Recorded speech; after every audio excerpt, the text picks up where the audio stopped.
Hi friends, இன்றைக்கி நம்ம என்ன பார்க்க போகிறோம் அப்படின்னா உருளைக்கிழங்கு சிப்ஸு. உருளைக்கிழங்கு எடுத்து இந்த மாதிரி நம்ம வந்து தோல் சீவிக்கிறோன்னா எவ்வளோ தேவையோ அந்தளவுக்கு நம்ம வெளியில் வாங்கி சாப்பிட்றதோட அவங்க எண்ணெயில் போடுவாங்கன்னு தெரியாது, எவ்வளோ நாள் வச்சுருந்தாங்கன்னு தெரியாது. அதனால் நம்ம வீட்டிலேயே ஃப்ரெஷ்ஷாக செஞ்சுக்கலாம்.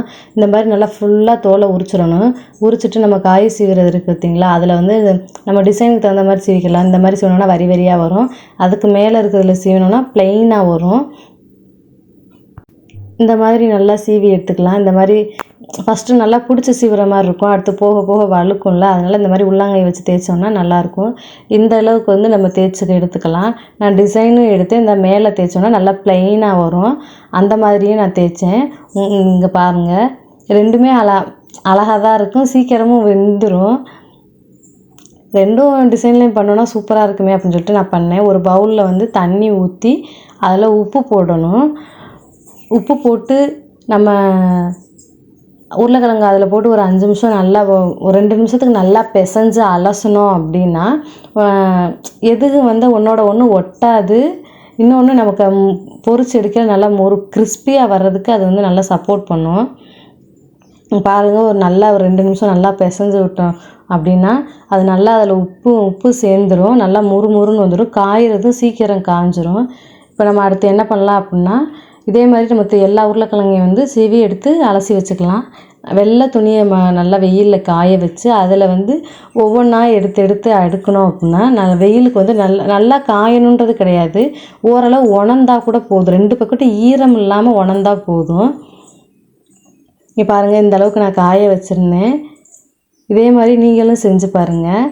இந்த காஞ்சதுக்கப்புறம் நான் எடுத்துட்டேன் பிளேட்டில். இதை எடுத்துகிட்டு வந்து அடுத்து நம்ம என்ன பண்ண போகிறோம் அப்படின்னா, நல்லா கடாயை வந்து அகலமான கடாயை, நம்ம பொரிக்கிற கடாயை காய வைக்கணும். அடுப்பில் காய வச்சு தேவையான அளவு எண்ணெய் ஊற்றிக்கோங்க. எண்ணெய் நல்லா சூடானதும் நம்ம வந்து இதை எடுத்துகிட்டு வந்ததை போட்டு எடுக்கலாம். ஃபஸ்ட்டு வந்து எக்ஸாம்பிளுக்காண்டி ஒரு சின்னதை எடுத்து உள்ளே போட்டுருவோம். எண்ணெய் காஞ்சது நல்லா தெரியும் நமக்கு. அப்படி தெரியலை அப்படின்னா நல்லா காயணும் எண்ணெய் வந்து இதுக்கு பொரிக்கிறதுக்கு. அதனால் ஃபஸ்ட்டு குட்டியோன்னு இருக்கிறத உள்ளே தூக்கி போட்டுருங்க. எண்ணெய்க்குள்ளே போட்டோம் அப்படின்னா அது நல்லா பொரிஞ்சிச்சு அப்படின்னா நல்லா காஞ்சிருச்சுன்னு அர்த்தம். நம்ம அடுத்தடுத்து ஒவ்வொன்றா உள்ளே எடுத்து போட அது கீழே போயிட்டு நல்லா மேலே வந்துடும். ஏன் அப்படின்னா அது வந்து ஈரப்பசை இல்லை. அப்போ என்னாகும் அப்படின்னா நல்லா எண்ணெயில் வந்து முறுமுறுன்னு வேக ஆரம்பிச்சிடும்.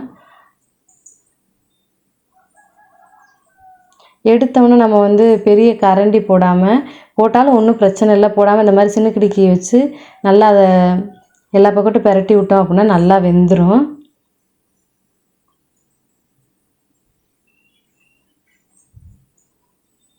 அடுப்பை வந்து ஃபுல் ஃப்ளேம்லேயே வச்சுக்கலாம், சிம்மில் வைக்க வேணாம். ஃபஸ்ட்டு போட்டு தான் எடுத்துருவோம். ஏன் அப்படின்னா அது வந்து கருகிரும்.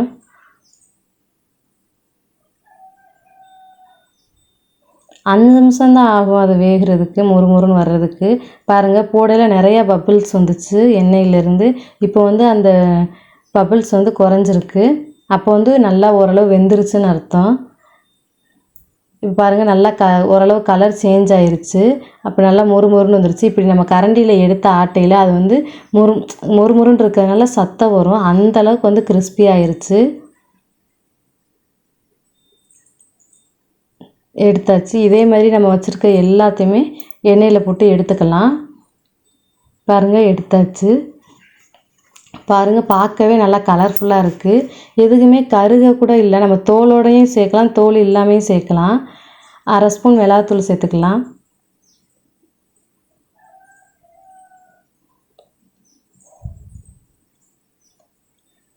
அடுத்ததாக 1/4 ஸ்பூன் அளவுக்கு உப்பு சேர்த்துக்கலாம். நமக்கு காரத்தை பொறுத்து 1/2 ஸ்பூன் சேர்க்குறனாலும் சேர்த்துக்கலாம், 1/4 ஸ்பூன் சேர்க்கறனாலும் சேர்த்துக்கலாம்.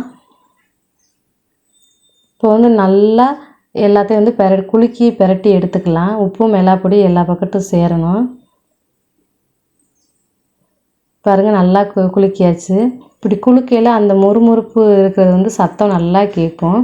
இப்போ ஒன்று எடுத்து நம்ம ஒடிச்சு பார்த்தோம் அப்படின்னா நல்லா உடையும். முறுமுறுன்னு இருக்கிறதுனால ஒன்று கூட வந்து பதத்து போன மாதிரி அந்த மாதிரி கிடையவே கிடையாது.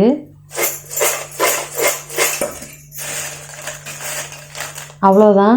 நம்ம வீட்டிலையே சிம்பிளாக பிள்ளைங்களுக்கு, குழந்தைங்களுக்கு, பெரியவங்களுக்கு எல்லாத்துக்குமே செஞ்சு கொடுக்கலாம். அந்த மாதிரி செஞ்சு வச்சோம் அப்படின்னா தயிர் சாதம் இந்த மாதிரி சாப்பாட்டுக்கும் நம்ம வந்து எடுத்துக்கலாம்.